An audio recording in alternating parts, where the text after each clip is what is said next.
fans. T-Boz is 13-3 here with top shelf guests, members of the Minnesota State Mankato Mavericks coaching staff with Luke Strand, Troy Ward, Buck Paulsen, and Cory McCracken. This episode is sponsored by Riverside Bike and Skate, Raleigh's Coach Club, Market and Johnson, and Kelly Heating and Electric. Mogi. Hey, it's a beautiful summer day. We're at the Mayo Clinic Health System Event Center here in Mankato, Minnesota, with the Mankato, Minnesota hockey coaching staff. And I got to tell you, we've been trying to get you guys pinned down to do this interview for about a year.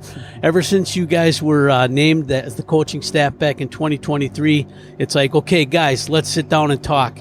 But I guess it was a little busy for you, Luke, and you just couldn't squeeze us in. What was going on last year at this time? Yeah, year one. I think there's a lot of things that popped up. I mean, you guys work retired hours. We work like full-time. So it probably has more to do with your schedule than our schedule, but so we're on the same page right away. But yeah, it was last summer was a packed summer between coaching Lincoln and Europe and getting staff set up and just new players. And before you know it, it was off and running. But a great summer now. We're glad you guys made the trip. So Thanks Troy, for having us. looking at this last year, what went smoothly that you were happy about, and what were some of the hills that you had to climb that you weren't expecting? Well, I think what went smoothly, most importantly, was just the four of us. You know, we had some time together in the past, and that's, I think, any time there's a change from a staff standpoint, a player standpoint, a university standpoint, it's a lot easier for everybody if the coaching staff really knows each other and has already a bond. So I thought that was the smoothest part of the whole transition. I think also, really, quite frankly, the administration here made it smooth for us coming in. I think they worked mainly with Luke, obviously, but the whole transition was really smooth. I think they trusted what we were about to do and what we were about to embark on. So that went really well. If we had some hurdles and some things to get through, it's just building trust and building rapport with people not only on the team, but just building our bridge here in the community. And that wasn't necessarily a hurdle or hard. It just takes time. And we all realize that. We've been in a lot of different spots, so I wouldn't say that it was troublesome. It was just, it took time, and we had to be patient, and they had to be patient. But that took a lot of time last year. Looking at the past year, Buck, you came, well, as did Troy, from the pro ranks, and now you're at the collegiate level. Was there a transition you had to make in dealing with a professional level of hockey players compared to a college level? Well, certainly there's a transition there. The day-to-day teaching is not any different. You might think it would be, but it's not. You know, a college kid, he wants to learn because he wants to develop to be a pro. And where I was with the Iowa Wild, it's the same thing there. It doesn't matter if it's a veteran who maybe is on his way out of the NHL and on his way down, but can still play at that level, or if it's an 18-year-old kid coming out of major junior who's trying to get there. They all want to learn all the time. So the more teaching that you give them, the more they want. And that's no different at the professional level or the college level. So, Cory, you came from the high school level and made the big jump past juniors right up to D1. How was that transition for you? That was really good. I think it was a really neat experience in year one and looking forward to building in year two. But I've known Luke, Keith, and Troy for a long time, so just jumping into the staff's been a really good, enjoyable experience and a growth period for me as a coach in a lot of different ways, making it more full-time than, not that it wasn't full-time, but this became what you do every single day. And diving into that and being a part of the relationship side of building with the players, to the recruiting, to how we handle ourselves as a staff every day has been really enjoyable. Nice. Looking back from the high school to the college level, Coach, Cory, you know, you're all coaches. I should direct it, Cory. You say coach and you get four answers at the same time. When you look back at the players you were developing at the high school level, and you had quite a few that went on to the college level, do you feel that the transition you made, that you are able to now look at what you were able to put into those players and hopefully transition those D1 players to a higher level from this level? I think there's a lot of transitional skills that matter at every level. There's a foundational piece you have to have in your competitiveness. There's a foundational piece of how you want to play the game as a player from a competitive standpoint. Your skill set is your skill set, and you've got to maximize that player's potential. But there's translatable pieces that go from one level to the next, and then from there, as the top of the pyramid gets a little bit narrower and the players get way better, you've got to be defining how you want to get about those things. So, yeah. Absolutely. Luke, I got to ask, I mean, you've got Troy and Buck here who were at the professional level in different organizations. What do you have? What's your personality draw to get these two guys to come and work under you at the D1 level?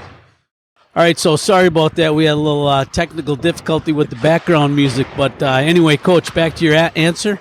Well, the attraction for me was one, lifetime friendships. Our experiences that there's over 20 years of being employed by NHL organizations on our staff. That part for me was very vital. We're not interested in making kids good college players. We want to make them pros. You go all the way back to Cory's side of this and the conversation with his program. If Cory just developed college hockey players, Cory's probably not with us. Cory's developed NHL players from that program. There's a different story. And I think just as a group, the way you get a group to come together, they've been head coaches. For me, head coaches have felt the seat, the chair, the fire. It's not all roses. So they've been through all those steps, and that part's a huge piece of hiring. So keeping that in mind, Luke, what was your draw to come here as the head coach? Well, I mean, you go through some moments. There's jobs I didn't get along the way, and we won it in Sioux City in 22. I was able to go to Ohio State, and whatever long I was just going to be in college hockey, so no administrator could say I didn't have enough college experience, no matter how many games you've coached or levels you've been at. And the timing was incredibly unreal. And the footprint of my life, Mankato sits square in it. My wife's 3 hours from here. Eau Claire's 3 hours from here. Family in Minneapolis. There couldn't have been a better part of that footprint. And I love the city. Big enough, small enough. It reminds me of back home.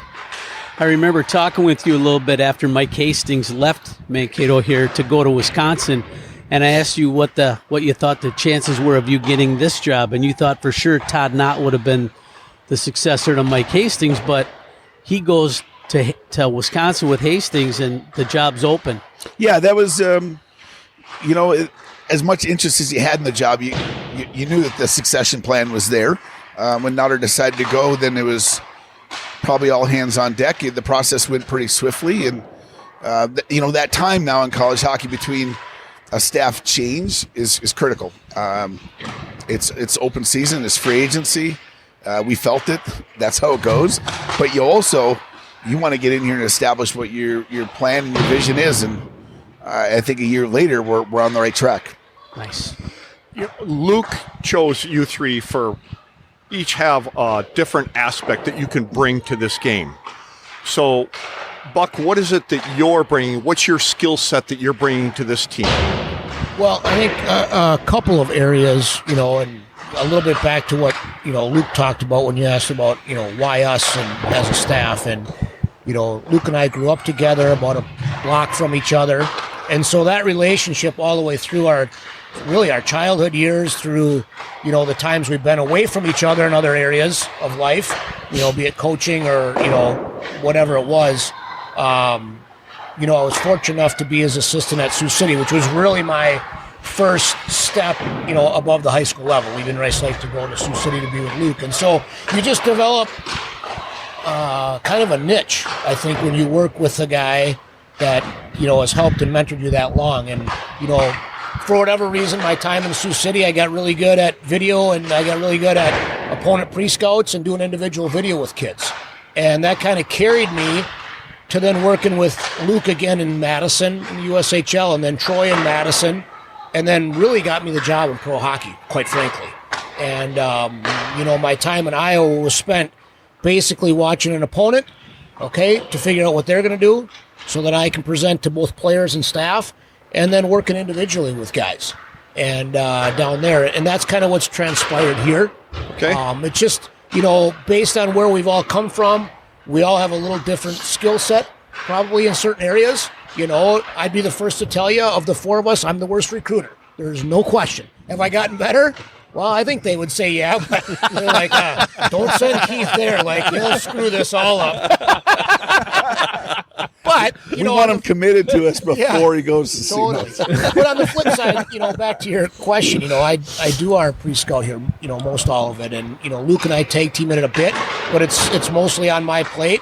We all work individually with players, which is, part of the reason I came back, or wanted to come with Luke. One, because of the relationship, who he was putting together, and two, because you always, as a competitor, whether you're a player or a coach, you always want a little bit more responsibility here and there, wherever it is.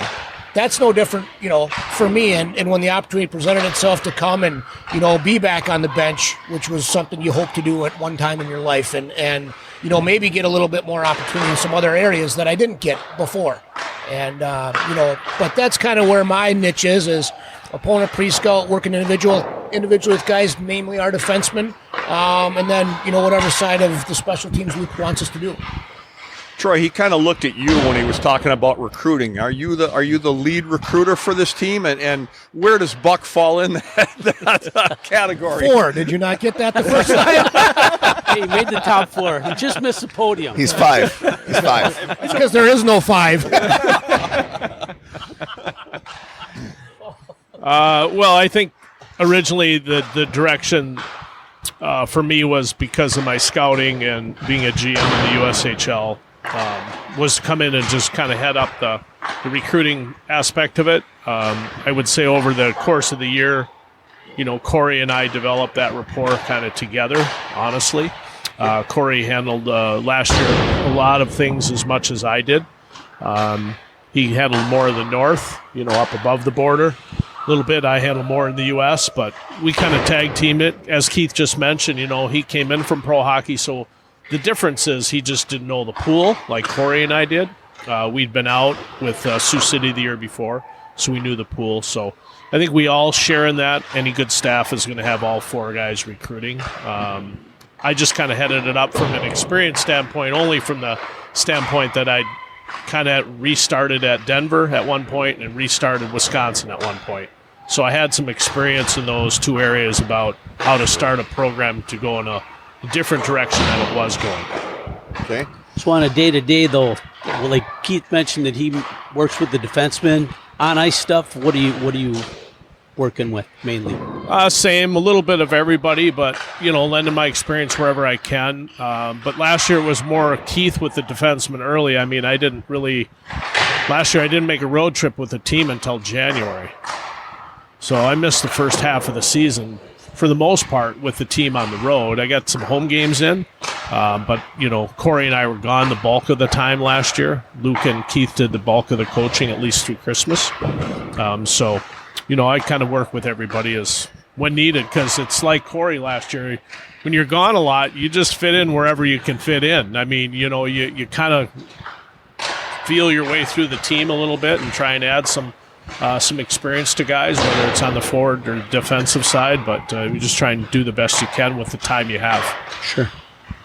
Cory, how about you? Are you on, obviously we're talking about you being on the road scouting a lot, but are you on the ice at all? And if so, what are you handling with the team? Yeah, I do. I split time. Like on the ice, I'll help with Coach Strand on the forward side of it.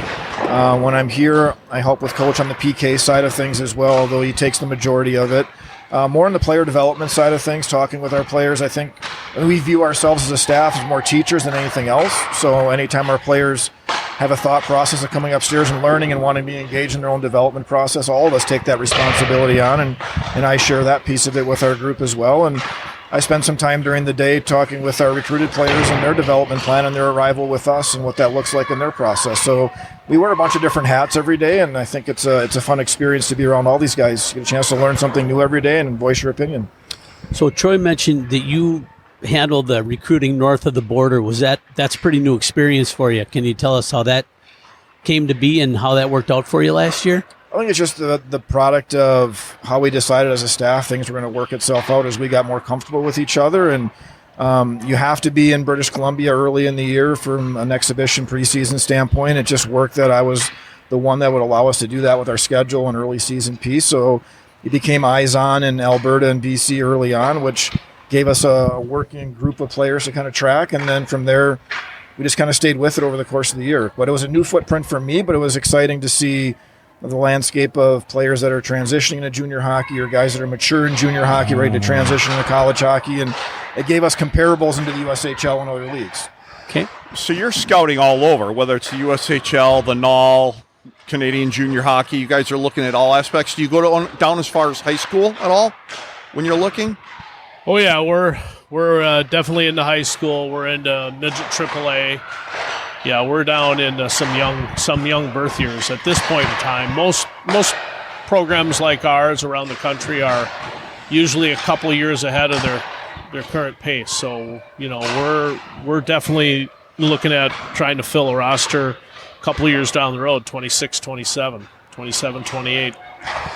We're pretty advanced in the process. Luke, when these guys are out scouting, I'm assuming there's a big communication between you and your guys that are out scouting. If I want to play at Mankato, what is Coach Strand looking for in me? Well, the most competitive person you can be.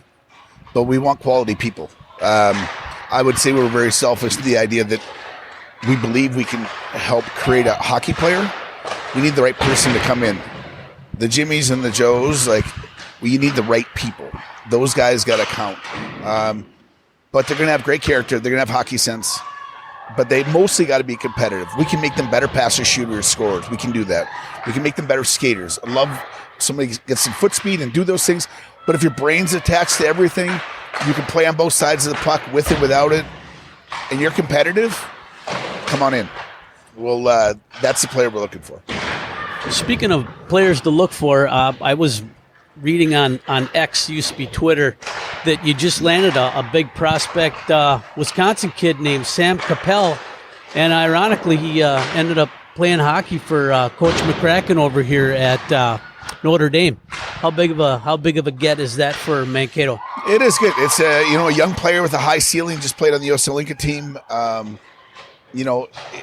Without signing an NLI, we can't really go into much of it. But I can tell you the qualities that Sam possesses, not only from his historical factor and background with Core and how we've known his growth pattern, but to what we believe he's going to become and track and trend into. He's going to be a perfect example. He's a great student. He's a fine young man as people, and he's playing the most competitive junior league in the world. So those things will add up. I think for the timing to arrive here will be the important part. Pretty exciting. So kind of an open question for all of you. You guys are playing in the CCHA.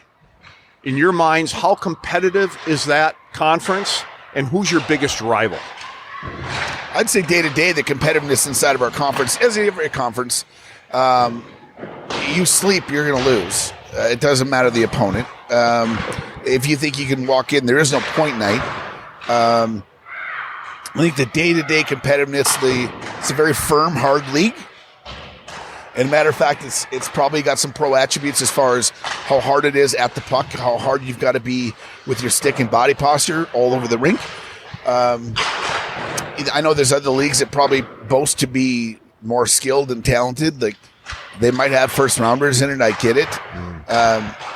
I'll take my 23-year-old guy that's got some ambition and not too full to be hungry, and put it up against that. And I think our league is full of those. Look at the college free agents that signed the NHL out of our conference have mega opportunity. They're signing NHL deals out of here, as any other league, maybe even more so out of here than a lot of the other leagues. The other leagues have draft picks. This league develops players that can go play and transition to the next level. So you're a little older typically than, let's say, the Big Ten or... Yeah, I would say the league probably presents itself that way. Yeah. I know we've worked hard to identify. We're not going to wait in line for a school to decide if they like a player. We're pretty aggressive about what we know and what we like. When they arrive here, they got to be ready. And I think our league and the physical stature of our league at times, you have to be ready mentally, physically, emotionally to go to war every single night.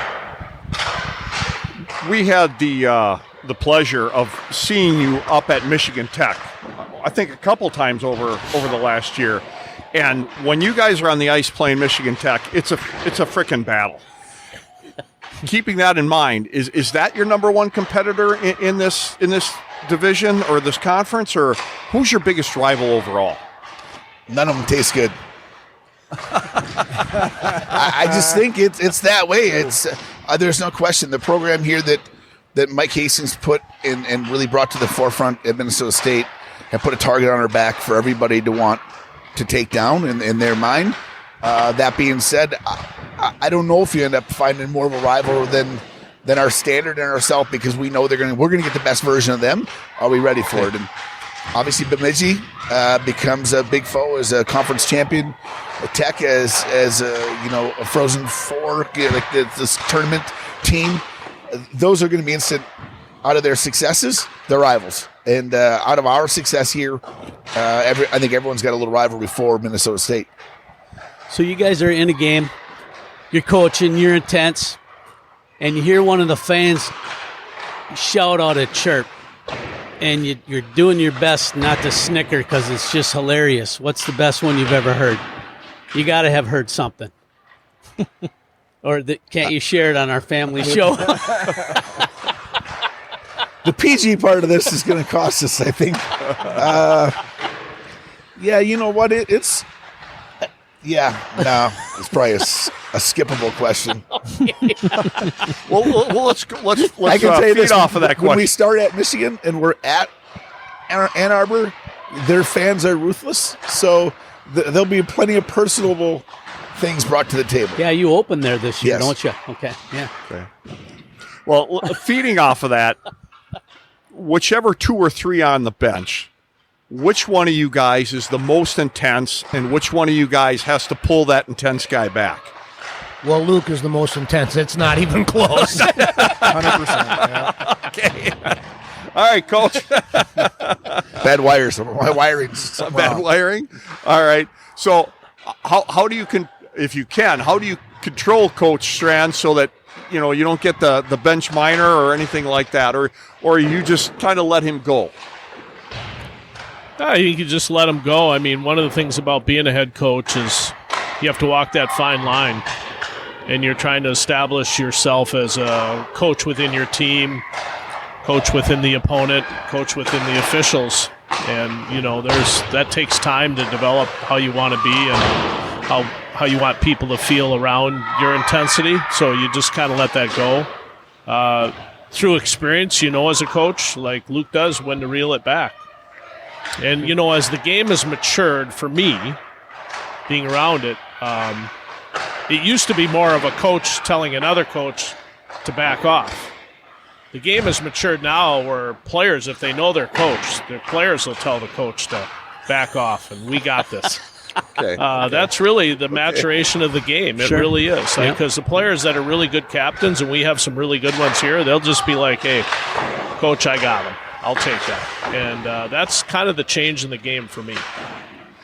Yeah, I would just echo that would be the soundboard that we have in private conversation on the bench out of connectivity over time is just that, like what is a big deal and what's not a big deal gets sorted out pretty quick. If anything, I want our guys to know we have their back. Yeah. And if you want to go into the bench minor, I don't think I've ever been assessed a bench minor, so that was on my doing. So there's a fine line to walk. Okay. Well, and I think, just kind of feeding off of both, like Luke is the most intense, which I think you'd probably hope for as your head coach to be the most intense, but Luke's not a yeller and a screamer. So, we've all witnessed yellers and screamers on the bench. What Luke is doing is talking through our guys on the bench about what's going on the ice. So if Troy's on the ice and, he's making a mistake, Luke's not yelling at Troy on the ice like to do this different or do that different. He's talking to the next guys up, the guys on our bench, like, hey, here's what we're seeing. Here's what we got to do different. Like, Wardo's got to be in a better spot right there. And then the teaching part to Troy would come and Troy changed and got back to the bench. So Luke is, he's vocal, but he's vocal in the teaching side of it during play, not screaming at the 5 or 6 guys that are on the ice, if you include the goalie. That's not how he coaches. Okay. All right, let's take a minute to shout out some sponsors. Thanks to our friends at Market & Johnson, longtime supporters of the great game of hockey and our youth throughout the Chippewa Valley region. and dedicated to serving their customers' heating and electrical needs efficiently, Kelly Heating and Electric have been named one of Bryant's Medal of Excellence winners. They provide expert advice from a friendly staff that can provide you with the knowledge you need to make the best decisions on your next electrical, heating, or air conditioning project. You know, just before the podcast, Luke, you gave Mogi and I a little bit of a tour of your facilities here, which are top notch.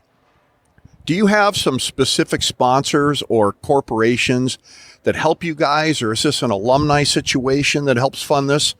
We have two. I mean, there's a lot of, I think, factors. We have a Blue Line Club that's active in the community and how we help raise some scholarship dollars out of that. We have a group called Friends of Maverick Hockey that is very influential. A lot of them are business owners and just really big supporters of our program.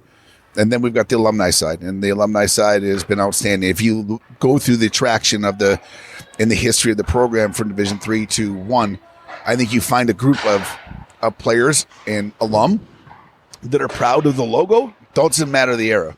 Their era is not relevant. I mean, you won a Division 2 national championship here. I would talk about a national champion. It doesn't matter the level all day long around this place. Championships are not easy, and those people that make and have had that transition over time, their proud tradition of Maverick and Maverick hockey is mega, no matter what era they played in. That part for us to walk into has been an unreal treat. We for sure have our great donors here, and you know they're around the rink nonstop, from the Snells to the Beals to different different agencies and employment around the area. But I would say what makes Mankato strong it is the community involvement, and the whole community wraps their arms around this program.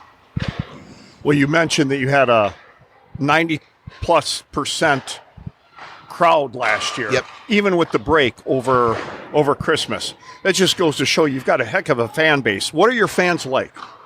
I think it's awesome. We've got a student section that goes from beyond goal line to beyond goal line. When the students aren't here, you know that they're not here because of maybe their ability to harass the opponent at that end. But the community is the support of just the hockey fan. I mean, it is state of hockey, and there are people that are knowledgeable about the entire game, the pass, the play, the line change. They know the whole game. They don't just know the big hit or the goal. They know more than that. But I think when you find our fan base, we've got youngsters, tons of youth that are involved, and we've got old timers that love to come and watch a game and get together the next day and talk about it. I can tell you at a grocery store here, if we win on a Saturday, I'm going to the grocery store on Sunday. If we don't win on Saturday, I'm probably not going to the grocery store on Sunday because I don't want to hear about it. You don't want to answer those questions. Which is a beautiful part of this. I mean, they definitely, the whole community makes this place tick. All right. Cory, looking back over the last year, you guys had a successful year as the first year of coaching Mankato. What do you want to see in little intricacies change to make it one step better? I think it's how our relationship with our players grows as a staff and how we can best serve our players in that capacity, and then just understanding how to build from last year our culture and what we want to get done as a program, and that leads us to a better overall weekend of a good Friday night, followed by an understanding of how we need to play early on in weekend series and get to our game a little bit quicker in that process. So you guys being the recruiters, and obviously everybody's a recruiter here, maybe not Buck, I don't know, from what I've heard. What types of characteristics are you looking for? I know you talked a little bit about you got to be a good person. What other kinds of things? Players come and go, and you lose defensemen, you lose forwards. What kind of things are you looking for specifically when you're recruiting a player? Well, I'd say still echo the good person. That's first and foremost. It gets not talked about enough, but you have to find good students. You really do, because you want to spend 80% of your time with guys working on hockey and things that we feel we can help them with, and we don't want to try and put them through or help them through the academic situation. You'd like to have them have the maturity to get through the academic situation on their own, so to speak. Obviously, everybody needs help at different times, but that piece kind of gets not talked about enough. And then the other part is the last part I just mentioned, and that is just the maturity of a player and a human being when they get here. That in today's world, we talk about, we had a meeting today, but we talk about mental health, which goes along with some maturation process, how important that is for kids today, and we put a lot of emphasis on that. So, the skill part, we've already identified that they're going to be good skill players, but now we've got to make sure that we've got the right people. To Luke's point, we have to have the right student, and then we have to have the right maturity upon arrival. And if those things are in place, we feel like the rest of it, we can kind of aid the process and make them special. So when you've targeted a player and you want him to join your organization, your program, what kind of things do you talk to the player about that are good for him to develop as a player and as a person here in Mankato? How do you sell the town? How do you sell the school? How do you sell the program to the player? I mean, it's a 14,000 person student population here. If somebody wants 50, it's probably not their place. If somebody wants a 300,000 person town, it's not their so we got to find the right people that want to be involved here. We want rank rats. I want guys who want to be pro. Every day we talk about being pros. We're going to stay foot focused and be here and stay in the now, exactly where we're at. But we're not going to lose sight of what they want to become. And there's a heck of a lot of makeup into a player that wants to become a pro than just to stick in the puck. So I think our group is very intentfully works not only the video side, but to the mental capacity, the way we meet. We better get compliments with our guys when we go to dinner. We better get compliments when we're in the community. Those are things that our guys, that's a standard that will not, there is no it's a non-negotiable standard. And for our guys to become the best version of them and be most prepared when they need to make a dollar and they need to become a pro and they're trying to survive with a family and push their life on, all of those things are in their pocket. They know exactly what to do on that part. The next level they'll be ready for. And I think just to build off of that, both what Troy and Luke said is great and such, and that's all part of these conversations when we talk about recruiting. But if you look just more than at the player personnel side, we have, if you will, rosters laid out for the next 3, 4, sometimes 5 years in advance, as kids mature as a freshman, sophomore, and what they look like. And, part of the recruiting side is not only you have to get the right person, but you have to get the right person to fit the right roles as well. It's no secret. You couldn't have a team, you couldn't go out here or in the NHL and play if Edmonton had 12 number 97s at the forward position, they wouldn't win. There are not enough puck touches for all those guys. So you have to have the right mix of guy. You have to have skill. You have to have size, speed. You have to have role players. And so Corey and Troy are okay, we get a list going or, we get excited. I go and see a guy and I get excited about him and Troy will go, hold on. We're about 4 deep in that area right now. Wait, okay. We don't need to add this guy at this point, which is good. You need, and Corey does the same thing. He'll call me and I'll be like, Corey, I saw this guy. And he'll be like, Keith, we're already 4 deep on, left shot defenseman that can do these things. Do we really need to add this guy to the mix right now? Which, it's the truth because you can't have all the same player. You have to have guys that can fill different roles because, if you're a Sam Morton, who was our captain last year, and led the league in goals scored, okay, well, can we go get that player? Yes, we probably can go get that player, but we need other complementary players around him to make him that good. Does that make sense? Yeah. So you're juggling that piece all the time as well.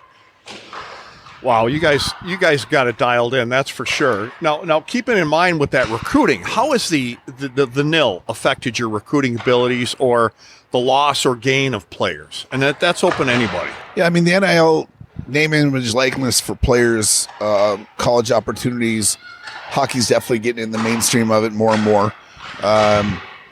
Here at Minnesota State, Division II school with Division I hockey, we have the most NIL opportunities out of any school Division II in the country. It's a huge number. You can go to bigger cities and probably get the 100s and the 300s and the 500s. You're going to get the 50s, the 100s, and the 200s here for different opportunities. We have Maverick Line Change Collective, just got off the ground here. A very integral way and for our community to be a part of the impact of what NIL is and what they can do for their companies around town and for their personal well-being of the program, because it is part of that. And I think lastly for us, we talked about the first day here, like we're going to volunteer. We're going to be part old school volunteer. If someone's going to make money off you, then we'll work on the NIL side. If they're not making money off of you, we need to be the right people to go out and volunteer. We're going to read. We're going to be at the hospitals. We're going to be with the youth. We're going to be with the adaptive young men and women that are trying to place. We're going to do those things that aren't going to put $1 in our guy's pocket, and we don't want that. But if someone's going to make money off our guys and there's opportunity, then that's what college sports has got to. You know, it's great to hear you say that you're going to do the volunteering. I follow you on X, and when you were in Sioux City, you did a lot more posting back in the day, and I understand it's different now when you're at a school.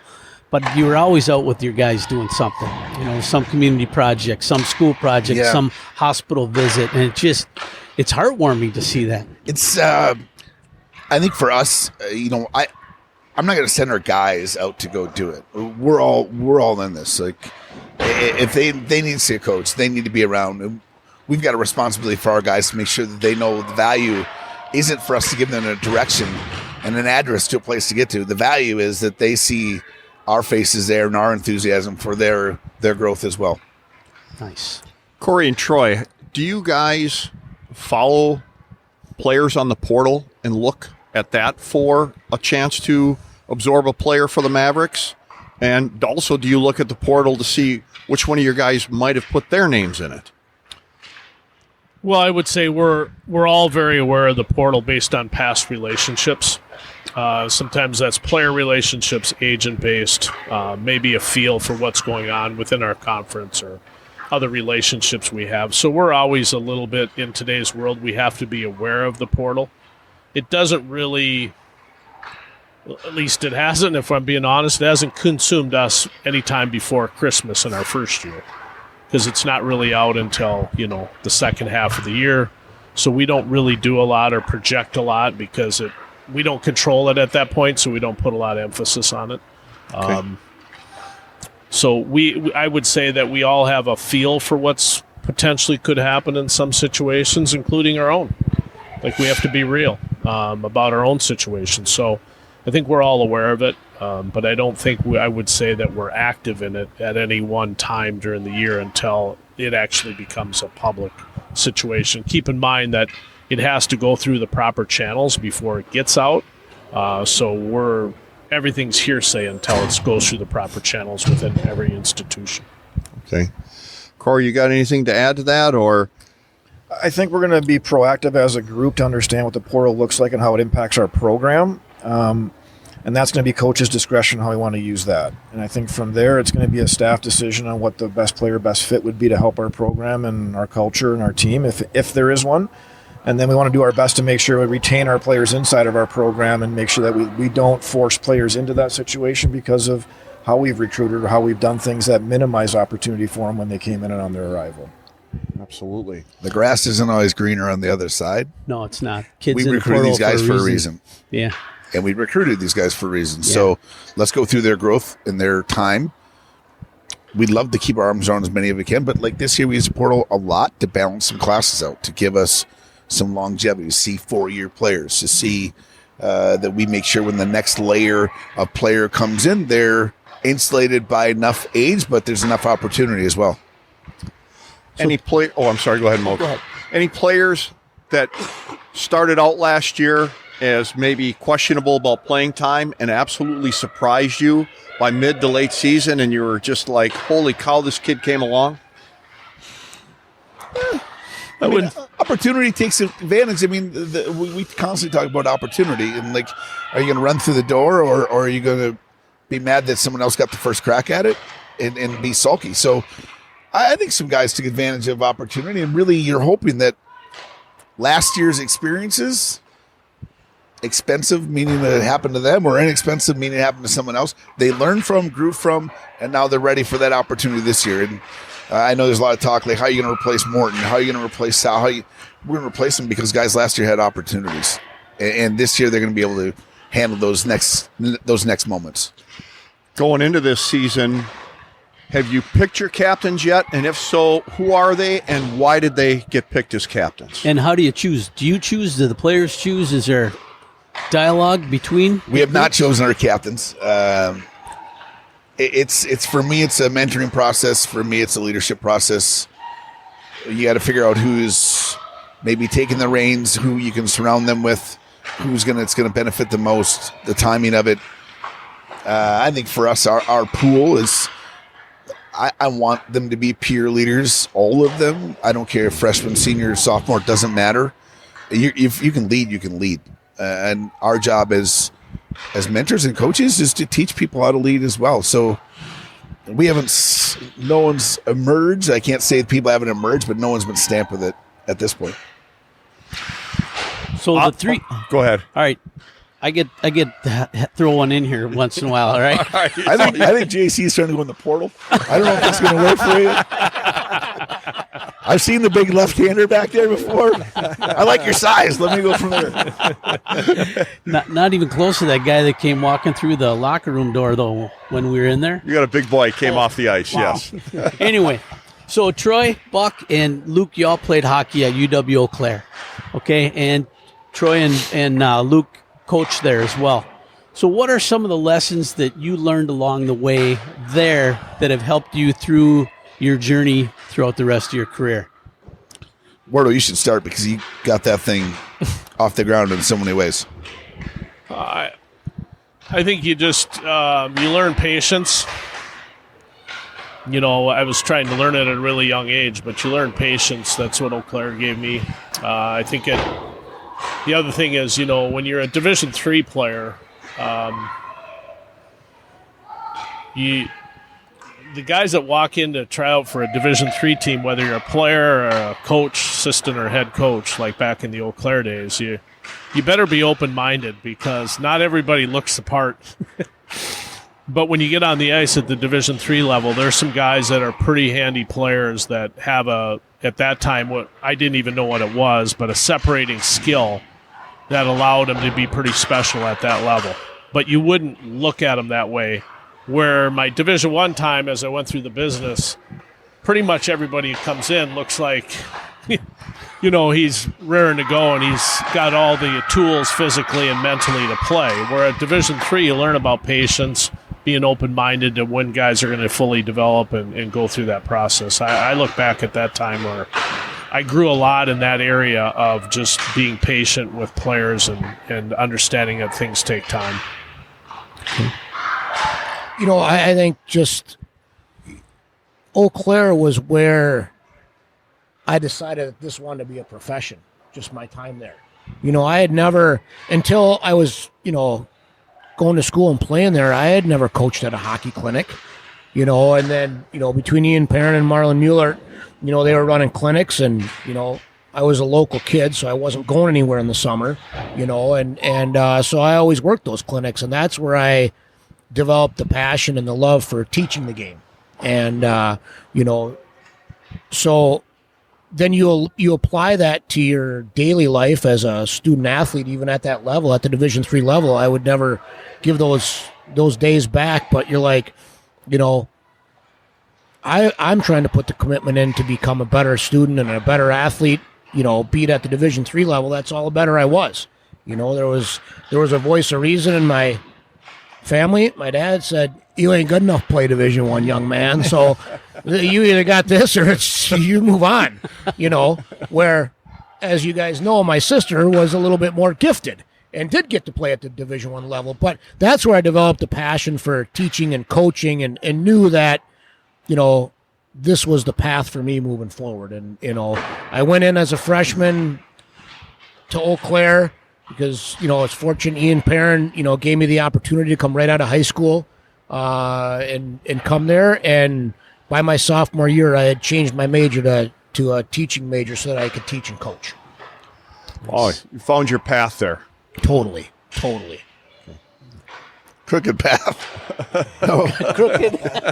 Most paths are crooked. You got to admit. I just think Eau Claire to I grew up Wally Akravic. I grew up watching Blue Gold practices. I walked, to the rink watching Eber coach there and watching Wardo coach there. And eventually at that point, I got to know some of those players. And Eau Claire was easy. I got to go back. I got to play hockey. I got to play baseball. I got to do both. That was an incentive for me. But at the same time, I think the draw for coaching was doing the hockey camps. But you got to be around it. Like I always found value back if you close your eyes back in that day. Like you're a high school kid. Well, you got to work mini mites on Sunday mornings. Like, and who's there? The Blue Gold hockey players. Or Saturday mornings rather. You got to be around those guys. You got to, they're running hockey camp and they're hiring local kids to come help. We got so connected, and then the community itself. I mean, you find that's what's beautiful about Mankato. I think there's so many similarities between Eau Claire and Mankato, the community size and whatnot. I just thought that Eau Claire gave a lot of doors, and you learned as a coach there, you had to wear a lot of hats. Like you're assistant AD, you're in charge of at that time like all the event scheduling and running a hockey team. Oh, by the way, you don't have a full-time assistant. Oh, by the way, you got to hire a landscaper named Thorpe to help be an assistant.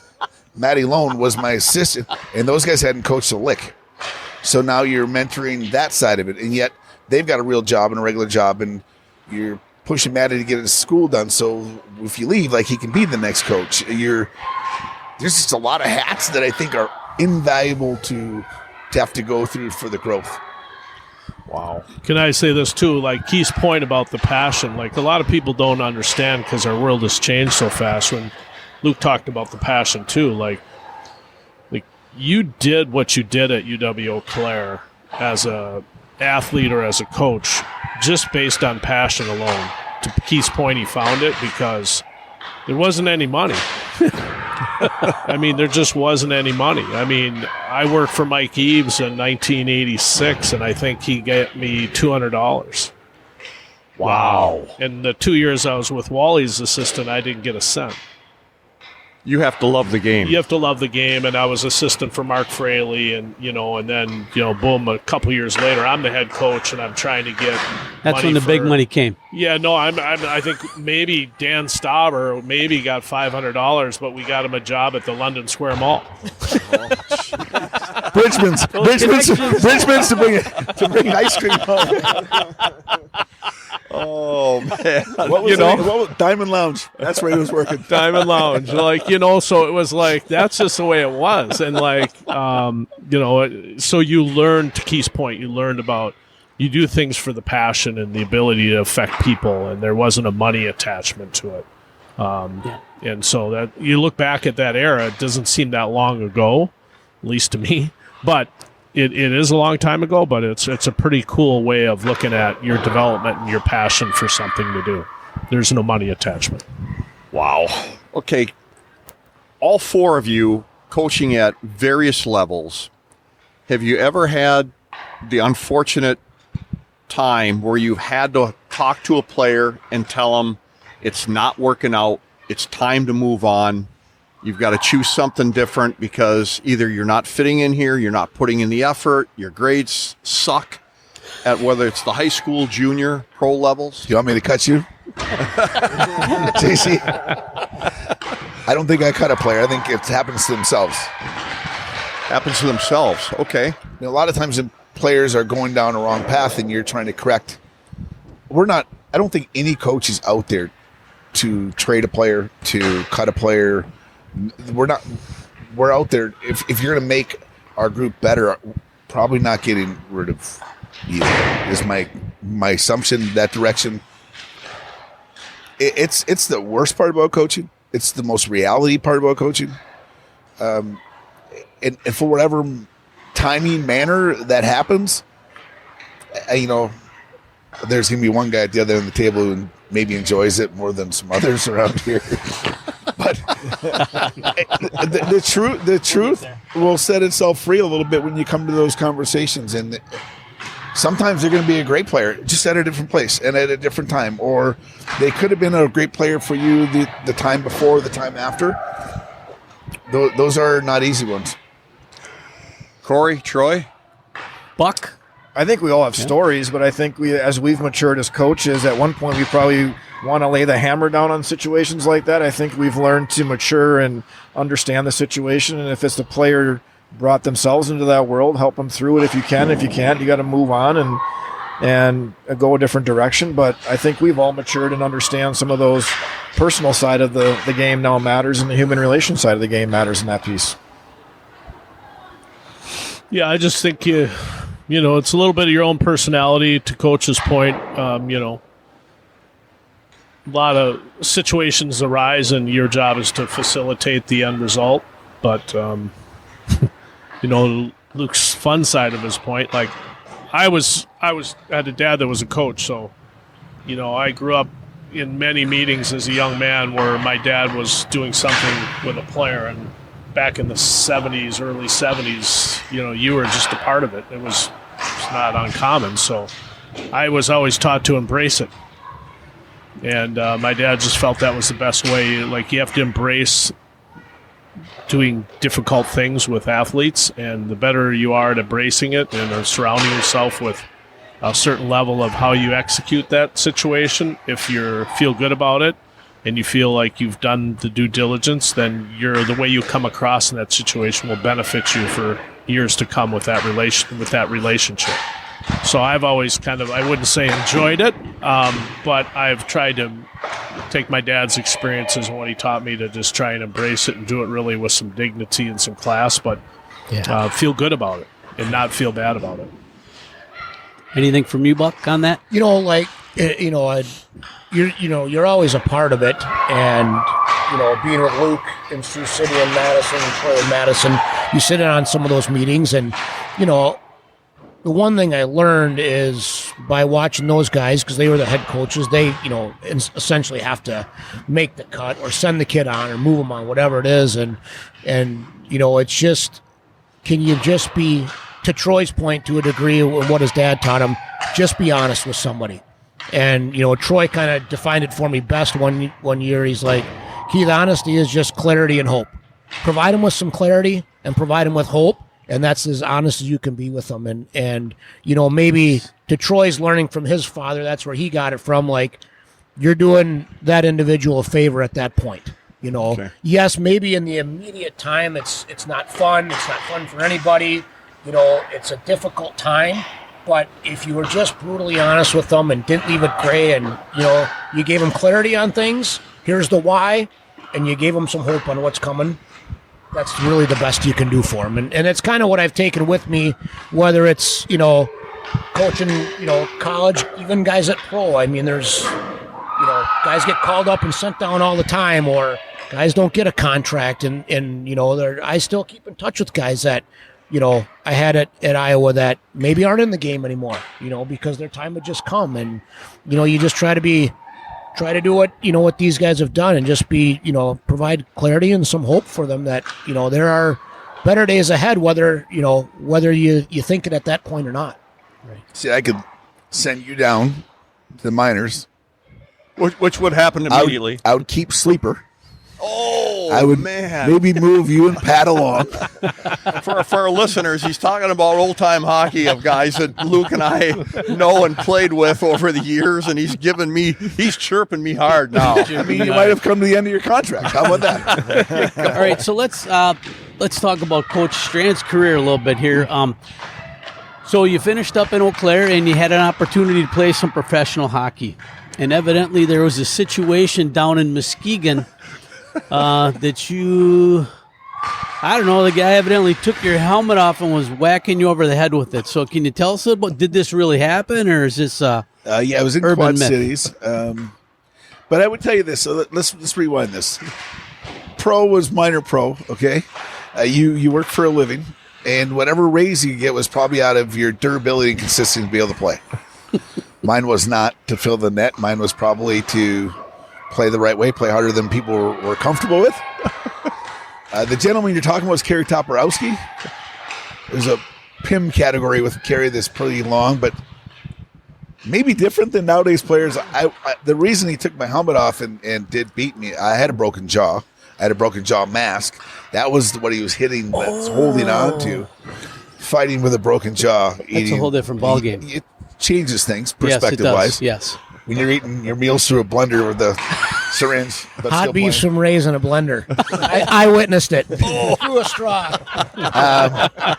It's creative. I just think for me, I love doing what I did, and I wouldn't change those. It was 3 years of it. Some unreal friends, teammates, experiences.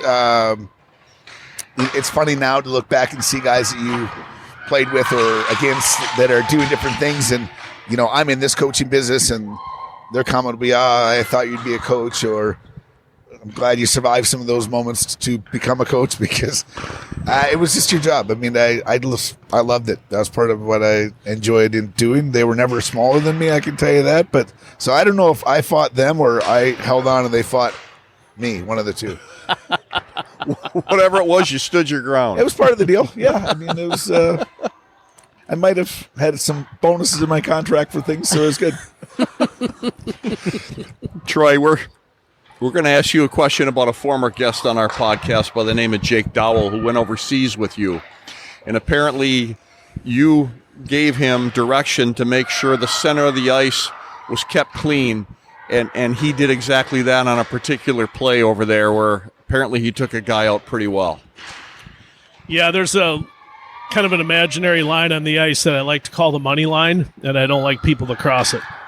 So I said, Jake, don't let the other team cross that money line. And if they want to, make sure you send a message that they will never do it again. So he did that. And then he got sat for a while. Not by me, by the officials. Okay. And he came out of the box, and, of course, he had we were playing up. It was exhibition, so we were over in Zurich. And we played up some divisions and exhibition, and so he got back out of the box, and one of the opponents wanted to make sure that they knew that they took opposition to that check. And then Jake proceeded to one-punch that guy, so that pretty much sealed the whole deal for the rest of the weekend over in another country while we were playing exhibition. So no one touched our team at that point on. Okay. Message sent and received. Message sent and received. Clairvoy, that's what happens. There you go. Yep. Perfect. And, the apple didn't roll down the street there. He was similar to his dad, who I used to play softball with. So they had a little toughness in that family, and Jake certainly delivered. Wow. That's awesome. What is the outlook for the 24-25 season, gentlemen? What's your expectations? Where do you think you are, and are you going to meet those expectations? I believe in our group. I think our group has got a very thickness to it as far as depth and ability. The leadership that they've shown, exemplified for one another, has been outstanding. I love our work ethic about what they want to become. I'm not much of a fortune teller, but the one thing that I do know is our group is pretty relentless group. They've got the ability to grind, and that they've got the jam that we want. Looking for players to take advantage of opportunity. If they do so, I love our returning guys. They came back with some fire, what they want to get done, and the supporting cast that came in, we're hopeful they're going to emerge to the top as well. So I like where we can put this thing. Corey, I got a quick question for you. We're talking about the 24-25 season, but as one of the scouts, you have to look to the future. And as you're out scouting and you're getting these players to come in, take a look at Mankato, maybe give a verbal commitment right now because they might be too young to sign on the dotted line or whatever it is, how are you feeling about the future outlook of this team? I like where we're at. I like what we're doing. I think internally, we always talk about ways to improve and what our team should look like, but as part of the projectability of things as you go forward, and as I think we've got a feel for how we want our team to look and perform, and certainly I think our job, Troy, myself, Keith, is to find players that would excel in Coach Strand's philosophy and what he wants to do inside his program, and if we can do that, we'll have success. And I think for us, we're in a good process right now that 2, 3, 4 years out, we feel the foundation's kind of been laid a little bit. Now we've got to find pieces, and very specific pieces. Okay. So, Coach Strand took us, like JC had mentioned, took us a little tour of the area, locker room, and the facility, and your coaching offices. Everybody's got their name on the door. Frosted glass looks great. A little easier start of the second season compared to this time last year for all you guys. The first year is just first, right? Everything's a first. First meetings, first interaction, first practices, first trips, first meals, first everything is first.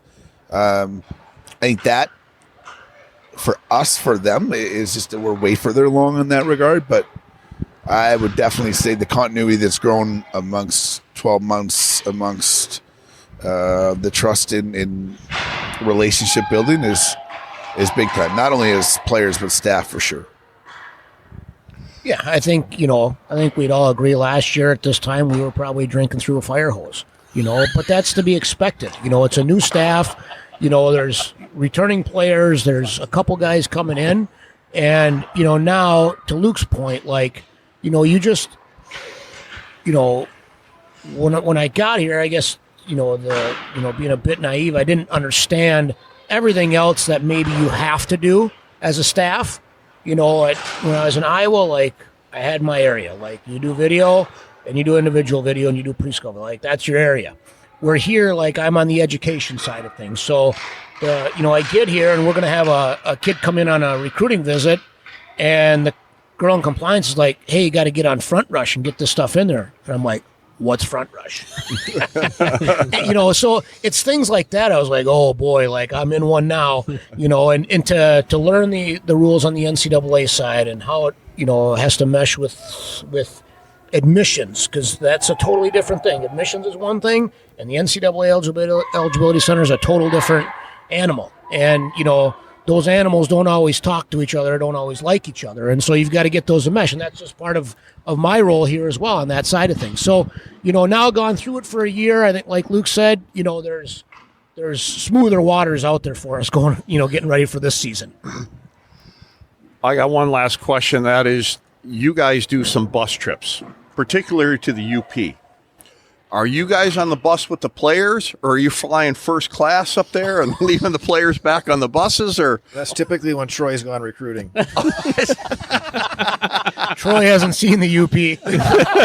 What's the UP? I would say a lot of times we'll fly. A lot of times we just charter and get up there. They're smaller cities, so you can't take a bigger plane. So we get into a charter situation and get up there, get back. It's 9 hours. There's probably a line on the sand there. If we don't play the next weekend, I could see us busing for sure. The bus trip's kind of good. Guys enjoy that part. Good bonding. JC, I would tell you that at no time if they're going to pick up a bag, we're going to pick up a bag. If they're going to ride the bus, we're going to ride the bus. If there's no room on the plane, we're riding the bus. They're flying. Well, Wow, awesome. That's a leader. That's excellent. Yeah. That's a leader. So when you're put on you the bus below with the these bus, guys, though. are you in the back of the bus in the money games? Are you guys playing poker back there, or what's the deal? Sounds like Slap shot. no. You know what? It's funny. I think the bus. If you close your eyes, bus days where put a movie in, everyone watches, laughs, giggles.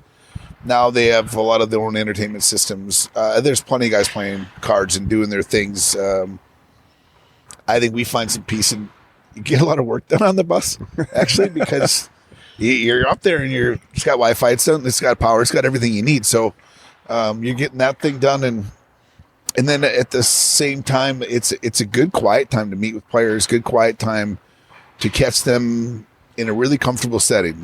There is no pressure, you're on a bus. And for us, that relationship time is it's pretty valuable. Guys, this has been excellent. Appreciate your time. I mean, your schedule's been absolute nothing less than chaotic. And the 24-25 season is looking promising. I'm looking at 4 very well-established coaches here. Not only the knowledge, but the sense of humor and the human nature you guys bring together. It's been a pleasure. Thanks, guys. Thank you guys for having us. Get that Raleigh's bus over here. You guys should all come to a game. That would be fantastic. That would be fantastic. Ladies and gentlemen, please don't forget to leave a thumbs up or a comment on your favorite social media platform. Helps Mogi and I stay in the game. And a huge thank you to our special guests, Coach Luke Strand, Coach Troy Ward, Coach Keith Buck Paulsen, and Coach Cory McCracken, as well as you folks, our faithful listeners. Please remember to do business with our sponsors, Riverside Bike and Skate, Raleigh's Coach Club, Market and Johnson, and Kelly Heating and Electric. Please follow us on your favorite social media platforms. And remember, folks, until next time, keep your head on a swivel and stay on your inside edges.